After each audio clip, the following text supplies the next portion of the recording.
Hey everyone, welcome back to your channel D Pharma is Note. This video is D Pharma second year student. Subject is a pharmaceutical chemistry.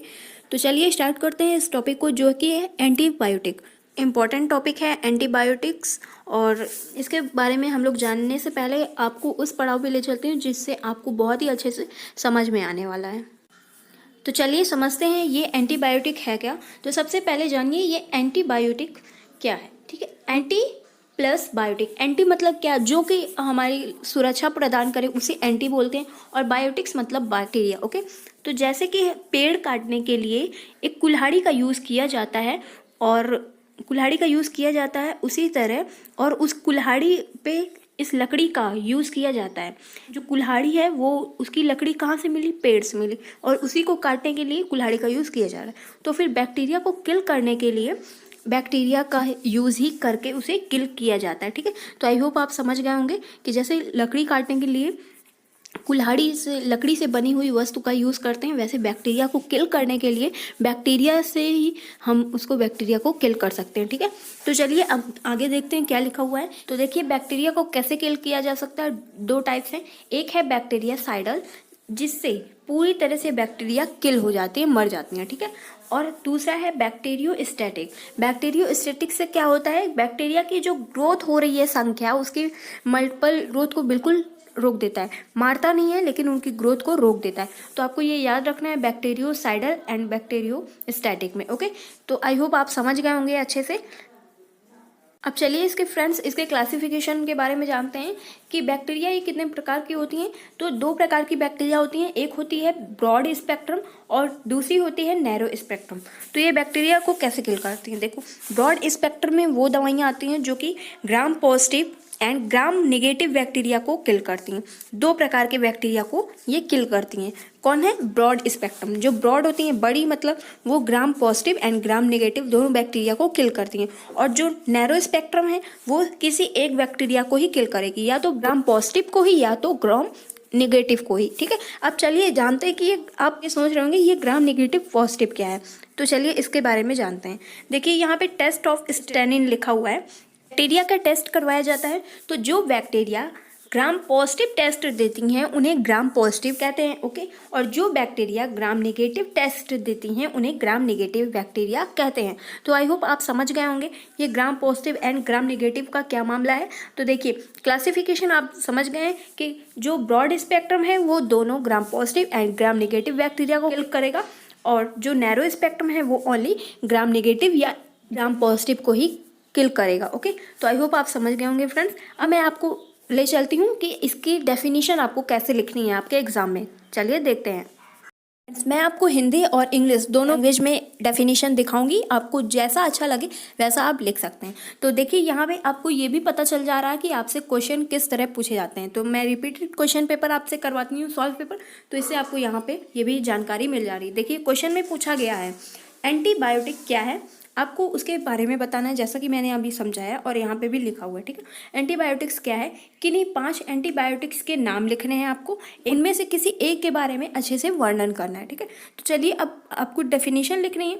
तो आपको heading डालना है antibiotic और फिर लिखना है आपको कि एंटीबायोटिक्स जो होते हैं वो माइक्रो ऑर्गेनिज्म जैसे कीटाणु, जीवाणु, कवक एवं शैवाल के उपापचय मतलब उसके वेस्ट मेटाबॉलिक प्रोडक्ट से प्राप्त किए जाते हैं. वो क्या है, एंटीबायोटिक्स. जैसे मैंने आपको बताया था ना, पेड़ को काटने के लिए कुल्हाड़ी का यूज़ किया जाता है. उस कुल्हाड़ी में लकड़ी का यूज़ होता है, इसलिए बैक्टीरिया को किल करने के लिए बैक्टीरिया का यूज़ किया जाता है. ओके, अब आइए आगे समझते हैं. सर्वप्रथम अलेक्जेंडर फ्लेमिंग ने 1929 में पेनिसिलिन नामक एंटीबायोटिक पेनिसिलिन नोटेटम नामक कवक से प्राप्त किया. पेनिसिलिन नामक एंटीबायोटिक था, उसके पेनिसिलिन नोटेटम नामक कवक से प्राप्त किया. ओके, तो एंटीबायोटिक शब्द दो प्रकार से मिलके बना है, जैसा कि मैंने आपको पहले ही समझाया था. ओके, यहाँ पे देखिए एंटी का मतलब है विरोध एवं विरोध करना, सुरक्षा करना, और बायोसिस मतलब जीवन, लाइफ. ओके, जीवन का विरोध करना. एंटीबायोटिक्स जो कि बैक्टीरिया के जीवन को किल करते हैं उसे एंटीबायोटिक्स कहते हैं. आई होप आप समझ रहे होंगे अच्छे से. अब देखिए आगे क्या लिखा हुआ है. एंटीबायोटिक पदार्थ वो केमिकल कंपाउंड्स हैं जो कि माध्यम के समान घटकों के सूक्ष्म जीवों द्वारा उत्पन्न कई विलेय केमिकल पदार्थ जो अन्य सूक्ष्म जीवों की वृद्धि को रोक देता है अथवा नष्ट कर देता है। प्यूमोनिया, ब्रांचाइटिस, थ्रोट इन्फेक्शन आदि की एंटीबायोटिक्स का उपयोग किया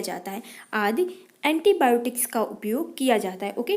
विभिन्न प्रतिजैविक पदार्थ हैं जैसे स्ट्रेप्टोमाइसिन, क्लोरम, फेनिकॉल एंड टेट्रासाइक्लिन आदि का प्रयोग एंटीबायोटिक के लिए बहुत ही ज़्यादा यूज़ किया जाता है। तो फ्रेंड्स, आई होप आपकी ये डेफिनेशन आपको अच्छे से समझ में आ गई होगी। अगर कोई प्रॉब्लम रह गई हो तो आप दोबारा से इस वीडियो को देख लेंगे, क्लियर हो जाएगा। ओके, आशा करती हूँ दोबारा से न देखना पड़े क्योंकि एक बार में ही आप अच्छे से समझ जाएं। चलिए अब इंग्लिश की डेफिनेशन दिखा देती हूँ आपको कि कैसे लिखनी है। एंटीबायोटिक की इंग्लिश में डेफिनेशन आपको कैसे लिखनी है। देखिए, एंटीबायोटिक्स आर केमिकल कंपाउंड, जैसा कि आप पहले ही जानते हैं। Okay, product by age derived from various microorganisms such as fungi, mastitis, bacteria, yeast, molds, and antibiotic are substance product by microorganism which inhibit growth, उनकी ग्रोथ को इनहिबिट कर देती है। Okay, microorganism to or kill microorganism. The term antibiotic nowadays also include chemical reaction derived from substance। तो I hope आपको ये definition अच्छे से समझ में आ गई होगी। और हाँ, इसके बाद मैं आपको ये भी बताने वाली हूँ कि आपकी डेफिनेशन तो देखिए कंप्लीट हो गई। अब जो आपके क्लासिफिकेशन रहेंगे उनमें आपको बहुत सारे स्ट्रक्चर, देखिए जो और भी सब्जेक्ट हैं फार्मा के, उनमें तो आप लिख के अच्छे से समझा के कॉपियाँ भर लेंगे। हिस्ट्री में क्या होता है, पॉइंट टू पॉइंट ही लिखना रहता है। तो आप अपनी कॉपियाँ कैसे भरेंगे 36 पेज वाली, तो आपको यहाँ पे स्ट्रक्चर बनाने के ऊपर बहुत ही ध्यान देना पड़ेगा। तो अगर आपको स्ट्रक्चर बनाने में प्रॉब्लम हो रही है या आपको नहीं पता है कि कौन कौन से इम्पोर्टेंट स्ट्रक्चर रहेंगे, वैसे तो मैं आपके साथ शेयर करूंगी, लेकिन आपको अगर पीडीएफ चाहिए स्ट्रक्चर का तो आपको मेरे से पीडीएफ मिल सकती है।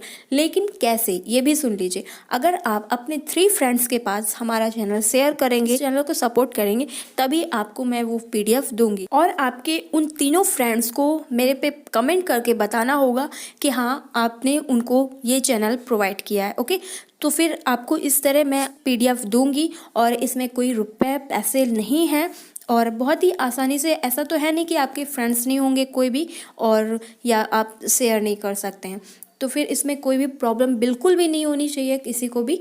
तो आपको इस तरह इम्पोर्टेंट जो पीडीएफ हैं, रिपीटेड हैं, मैं आपको शेयर कर सकती हूँ। तो आपको समझ में आ गया होगा आई होप क्या प्रोसेस है पीडीएफ पाने का।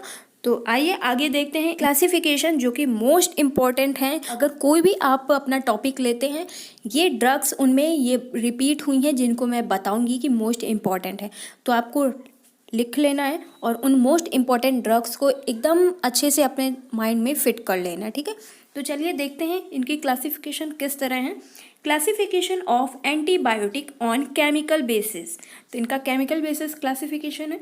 फर्स्ट है बीटा लैक्टम एंटीबायोटिक्स, उसमें बीटा लैक्टम रिंग होती हैं इसलिए उनका नाम है beta lactam antibiotic. Okay, second है नॉन बीटा लैक्टम एंटीबायोटिक्स। ठीक, तो 2 स्ट्रक्चर पे बेस्ड हैं, बीटा लैक्टम और नॉन लैक्टम एंटीबायोटिक रिंग पे। ओके, तो चलिए देखिए बीटा लैक्टम एंटीबायोटिक्स के क्या एग्जांपल्स हैं, और ये मोस्ट इम्पॉर्टेंट है आपके एक ही टॉपिक में नहीं, बहुत सारे टॉपिक में ये सारी ड्रग्स कवर होंगी। ओके, तो देखिए एग्जांपल में है बेंजाइल पेनिसिलिन एंड बेंजाथाइन पेनिसिलिन। तो इसको मैं अच्छे से बड़ा कर देती हूँ इसलिए आपको समझ में आ जाएगा ये स्पेलिंग में क्या लिखा हुआ है। तो देखिए यहाँ पे जगह ना होने के कारण ये बेंजा जेड बना हुआ है और बेंजाथाइन पेनिसिलिन लिखा हुआ है। ओके, और ये है पेनिसिलिन जो कि इम्पोर्टेंट है। और सेकंड नंबर देखिए फेनॉक्सीमेथाइल पेनिसिलिन, ये भी मोस्ट इम्पोर्टेंट है देखिए। ओके, और देखिए आगे नेक्स्ट कौन सी है, क्लोरासिलिन। ओके, ये भी आपने देख लिया और इसके यहाँ पे जगह ना होने के कारण यहाँ पे लिखा हुआ है मैंने ऊपर। और नेक्स्ट है सिफ्लोराइडिन एंड नेक्स्ट सिफ्लेक्सलिन एंड कार्बेसिलिन। तो आपको इन दोनों में से कौन सी मोस्ट इंपॉर्टेंट बताई मैंने, नॉक्सीमेथाइल पेनिसिलिन एंड और कौन सी, एमिसिलिन, ये दोनों इनमें से मोस्ट इंपॉर्टेंट है। ओके, तो आपको क्लासिफिकेशन अभी किस तरह लिखना है वो मैं दिखाऊंगी। यहाँ पे तो क्लियर दिख रहा है, इसलिए मैं इस पेज को आपके साथ डिस्कस कर रही हूँ। ओके, तो ये कौन सी ड्रग्स हो गई, बीटा लैक्टम एंटीबायोटिक्स के ये सारे एग्जाम्पल हो गए ड्रग्स के। Okay, non lactam antibiotics heading डाल देनी है, नॉन लैक्टम सबसे पहले ये हेडिंग डाल देनी है। ओके, फिर इसको यहाँ पे ब्लैक पेन से यहाँ पे लिखना है फर्स्ट नंबर डाल के, और ये भी आपकी हेडिंग ही है। ओके, ये भी आपको ब्लैक पेन से हेडिंग ही डालनी है फर्स्ट नंबर करके। एंटीबायोटिक कंटेनिंग हाइड्रोनेप्थोनिक रिंग इसमें पाई जाती हैं। ओके, तो आपको इसकी ड्रग क्या लिखनी है, ये हेडिंग है ब्लैक पेन से आपको डालनी है, और इसकी ड्रग कौन सी है, टेट्रासाइक्लिन, जो कि मोस्ट इंपॉर्टेंट है। काफ़ी टॉपिक्स में टेट्रासाइक्लिन बहुत ही बार पूछी गई है, तो इसको मोस्ट इंपॉर्टेंट आप लिखिएगा। ओके, अब ये तो हो गया फर्स्ट नंबर, और सेकंड नंबर लिखना है अमाइनो ग्लाइकोसाइड्स एंटीबायोटिक्स। इसका एग्जाम्पल है स्ट्रेप्टोमाइसिन, ये भी इंपॉर्टेंट है। ओके, स्ट्रेप्टोमाइसिन, और दूसरी ड्रग है देखिए नियोमाइसिन, जेंटामाइसिन, एनामाइसिन। ओके, तो ये सारी ड्रग्स इंपॉर्टेंट हैं। ओके, तो अगर आप यहाँ पे इन ड्रग्स को अच्छे से कंप्लीट कर लेंगे, पढ़ लेंगे, तो आपके ये ड्रग्स बहुत सारी टॉपिक्स में काम आने वाली हैं। ठीक है, तो आई होप आपको ये अच्छे से समझ में आ रहा होगा हमारी बात। तो चलिए देखते हैं आगे की कौन सी ड्रग्स लिखनी है आपको। माइक्रोलाइड एंटीबायोटिक्स का एग्जाम्पल है एरिथ्रोमाइसिन। ओके, अब आइए देखते हैं आगे की, और इसकी मैं ट्रिक्स भी बताऊंगी कि आप क्लासिफिकेशन को कैसे ट्रिक से लर्न कर सकते हैं, और मैं ये भी बताऊंगी आपको कि पहले देखिए, अगर आप एक तरफ डेफिनेशन, ये टॉपिक डाला एंटीबायोटिक, उसकी डेफिनेशन परिभाषा लिख ली, और एक तरफ से आपने ये सारी जो ड्रग्स हैं एरिथ्रोमाइसिन, स्ट्रेप्टोमाइसिन, इन सबको लाइन से मतलब एक तरफ से लिख लिया, तो ये ड्रग्स बहुत सारी जगह काम आने वाली हैं।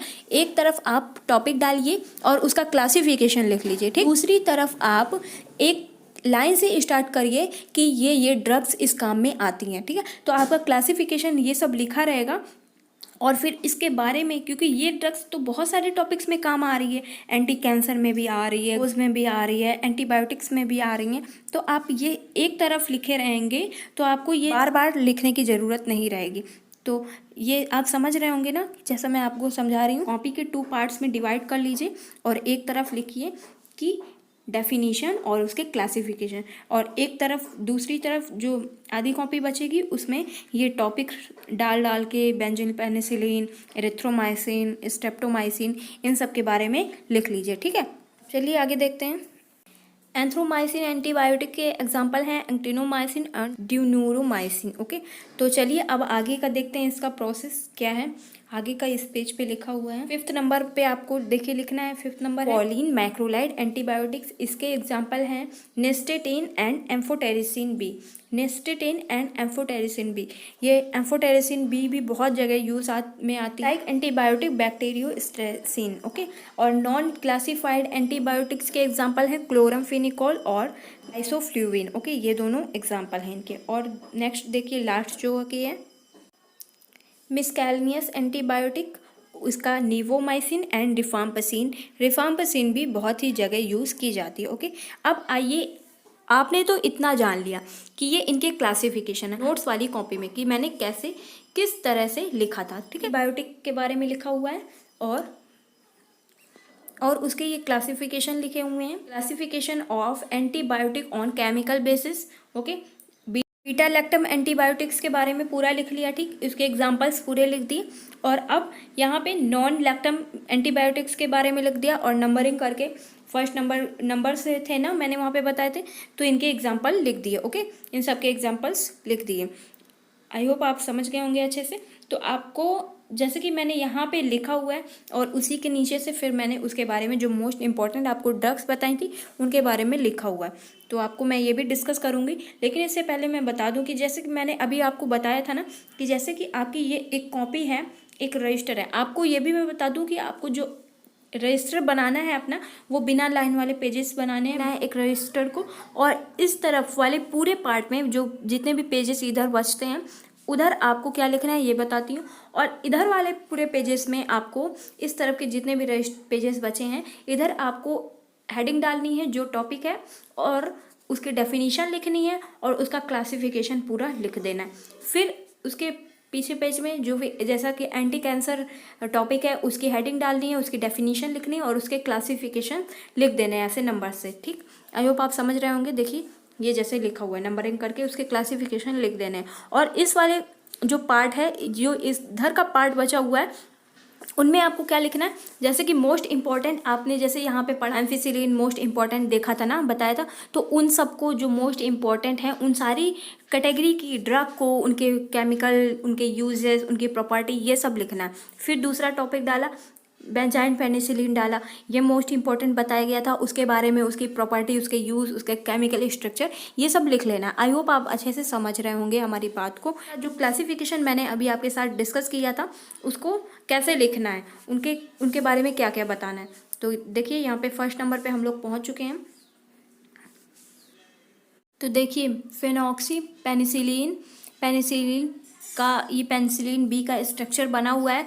तो मैंने आपको पहले ही बताया था कि केमिस्ट्री में उसके स्ट्रक्चर के बेसिस पे आप अपनी कॉपियां भर सकते हैं और उसी के बेसिस पे आपको नंबर्स मिलेंगे। तो आपको वो पीडीएफ चाहिए तो कमेंट जरूर कर दीजिएगा और अपने तीनों फ्रेंड्स से भी कह दीजिएगा कि वो बता दें आपका नाम। ओके, चलिए ये देखिए लिखा हुआ है 6,2-फिनॉक्सी एसिटामाइड पेनिसिलिन एसिड का ये स्ट्रक्चर बना हुआ है। अच्छे से आपको इस स्ट्रक्चर को समझना पड़ेगा। ये पेनिसिलिन का स्ट्रक्चर है। अब प्रेस करके आप वीडियो को बना सकते हैं, इस स्ट्रक्चर को, और अच्छे से समझ सकते हैं। अब आपको इसकी प्रॉपर्टीज लिखनी है कि ये क्या है, इसके बारे में बताना पड़ेगा भाई। ठीक, देखिए इनकी प्रॉपर्टी है वाइट फाइन क्रिस्टलाइन पाउडर के रूप में होते हैं ये पेनिसिलिन। ओके, ऑर्डरलेस होते हैं और स्लाइटली बिटर टेस्ट होता है। तो फ्रेंड्स देखिए यहाँ पे मैंने कहीं कहीं पे टी में ये लाइन नहीं खींची हुई है। ठीक है, तो आप इसको ध्यान दीजिएगा। बीटर में डबल टी है तो ये टी पे लाइन नहीं खींची हुई है, इसको ध्यान दीजिएगा। ओके, देखिए और आगे क्या लिखा है, वेरी स्लाइटली सॉल्युबल होते हैं वाटर में और फ्रीली सॉल्युबल होते हैं किसमें, अल्कोहल में। तो ये इसकी प्रॉपर्टीज़ है, इसको आप लिख सकते हैं। और इसके यूजेस देखिए यहाँ पे लिखा हुआ है कहाँ कहाँ ये यूज़ किया जाता है। एब्सेस, ग्यूनोरियो, और ये देखिए न्यूमोनिया एंड इन्फेक्शन, टिटनेस में यूज़ किया जाता है। ये सारे इनके यूजेस हैं। अब आइए इनकी प्रिपरेशन देखते हैं कैसे होता है। फिनॉक्सी मेथाइल पेनिसिलिन कैप्सूल में आते हैं ये, और फिनॉक्सी यहाँ पे ये फिनॉक्सी लिखना है, फिनॉक्सी पेनिसिलिन टैबलेट में आते हैं, और phenoxy penicillin oral substance preparation होती है, ये मिलते हैं। ठीक है, तो आई होप आप समझ रहे हो। और इनका ब्रांड नेम क्या है, ज़्यादा मार्केट में है डिपेंसिलेबिलिन। ओके, ये ज़्यादा मार्केट में इनके यूज़ होते हैं। तो इन ड्रग्स में ये जो डिपेंसिलेबिलिन है, इनमें पेनिसिलिन जो स्ट्रेप्टोमाइसिन है, पेनिसिलिन का यूज़ किया जाता है। ठीक है, तो अब आइए दूसरी जो कैटेगरी ड्रग थी एमिसिलिन, जो कि मैंने कहा था आपके लिए मोस्ट इंपॉर्टेंट है। इसका स्ट्रक्चर देख लीजिए और इसको आप बना लीजिए अपने कॉपी पे फटाक से। केमिकल नेम क्या, 6,2-amino-2-फेनिल एसिटामाइडो पेनिसिलिन एसिड। ओके, तो ये इसका स्ट्रक्चर, इसका केमिकल नेम है, तो इसको भी आपको लिखना है। अब इनकी प्रॉपर्टीज़ देख लीजिए। वाइट क्रिस्टलाइन पाउडर है, ऑर्डरलेस है, बिटर टेस्ट है, स्प्रिंगली सॉल्युबल है वाटर में और स्लाइटली सॉल्युबल किसमें, अल्कोहल में। तो ये हो गई इनकी प्रॉपर्टी। और इनकी स्टोरेज क्या है, इनको कैसे स्टोर किया जाता है, ये भी याद रखना है। एमिसिलिन के स्टोरेज हैं 25 डिग्री सेल्सियस के आसपास कूल प्लेस पे इनको रखना चाहिए और टाइटली क्लोज होना चाहिए इनका कंटेनर। ओके, और इनके यूजेस देख लें। रिस्पिरेटरी ट्रैक इन्फेक्शन में एमिसिलिन का यूज़ किया जाता है, यूरिनरी ट्रैक इन्फेक्शन में एमिसिलिन का यूज़ किया जाता है, ग्यूनोरिया में किया जाता है, जेटिस में किया जाता है, और इंटरनल इन्फेक्शन में इनका यूज़ किया जाता है। ठीक है, तो आई होप आप समझ गए होंगे। और इनका प्रिपरेशन किस प्रकार है, किस प्रकार से मिलते हैं ये, किस फॉर्म में, एमिसिलिन कैप्सूल में आती हैं, टैबलेट में आती हैं, और ओरल सस्पेंशन के रूप में मिलती हैं। ओके, और इनका ब्रांड नेम है, ये नेक्स्ट पेज पे देखते हैं। इंपॉर्टेंट ड्रग है क्लोरामफेनिकॉल। तो ये ब्रॉड स्पेक्ट्रम एंटीबायोटिक में आती थी ना, 1,3 डाइल डेरिवेटिव है। ओके, तो इसका ये स्ट्रक्चर आप बना लीजिए प्रेस करके वीडियो को। आप स्ट्रक्चर बनाने के बाद इसका आईयूपीसी नेम है 2 dial chloro acetamide P nitrophenyl propane 1,3 dial. Okay, इसका आईयूपीसी नेम है, इसको देख लीजिए। और इनकी प्रॉपर्टीज कैसी है, वाइट और grace white colour crystalline powder हैं और ऑर्डरलेस होते हैं, वेरी बीटर टेस्ट है, बहुत ही ज़्यादा बीटर है, स्लाइटली सॉल्युबल है इन वाटर में। ओके, ये इनकी प्रॉपर्टीज़ हो गई। और इनका स्टोरेज सॉलिड फॉर्म में है और वेल क्लोज कंटेनर में इनको स्टोर किया जाता है। फिनिकॉल के यूजेस हैं टाइफाइड और पैरा टाइफाइड फीवर में, मेनिंजाइटिस में, यूरिनरी ट्रैक इन्फेक्शन में, रेक्शन में, infection of I and year में इनका यूजेस है, सुपरफिशियल इन्फेक्शन ऑफ स्किन में है। इनका प्रिपरेशन कैसे होता है, किस फॉर्म में मिलते हैं, ये फेनिकॉल कैप्सूल में आता है, फेनिकॉल आई ऑइंटमेंट आई ड्रॉप में आता है, क्लोरमफेनिकॉल इंजेक्शन के रूप में मिलता है, स्टेट सस्पेंशन में क्लोरमफेनिकॉल आता है। ओके, अब आइए इनके ब्रांड नेम देख लेते हैं। ब्रांड नेम है इनके क्लोरोमाइटिन एंड क्लोरोस्टेप। ओके, ये हो गए इनके इम्पोर्टेंट्स। अब आइए मोस्ट इम्पोर्टेंट जो हमने बताया था आपको टेट्रासाइकिल, उसके बारे में देख लेते हैं। ऑक्टाहाइड्रोनैप्थी डेरिवेटिव। ओके, तो ये इनकी प्रॉपर्टी है येलो क्रिस्टलाइन पाउडर में आते हैं, ऑर्डरलेस होते हैं, बीटर टेस्ट होता है, वेरी स्लाइटली सॉल्युबल होते हैं वाटर में and due to acid and लिवोरेटेट्रिया। ओके, अब आइए इनके आगे का देखते हैं। इनका स्टोरेज स्ट्रॉन्ग कंटेनर में करना चाहिए, बढ़िया मोटा ताज़ा होना चाहिए। Use it is broad spectrum antibiotic में यूज़ किए जाते हैं। ओके फ्रेंड्स, इनके यूजेस आप वीडियो को प्रेस करके अच्छे से लिख सकते हैं। और इनका preparation tetracycline tablet, injection capsule में आता है, आई ऑइंटमेंट में आता है, टेट्रासाइक्लिन प्रोसेसिन इंजेक्शन में आता है, वेनस इंजेक्शन में टेट्रासाइक्लिन। ब्रांड नेम है जो मार्केट में अवेलेबल है, सिलीन, टेरामाइसिन, और ये सारी इनके ब्रांड नेम्स हैं। तो फ्रेंड्स, ये ख़त्म हुआ और यहाँ से मैं एंटी थायराइड टॉपिक्स को कवर करवाऊंगी बाद में, और ये वीडियो काफ़ी लंबा हो चुका है।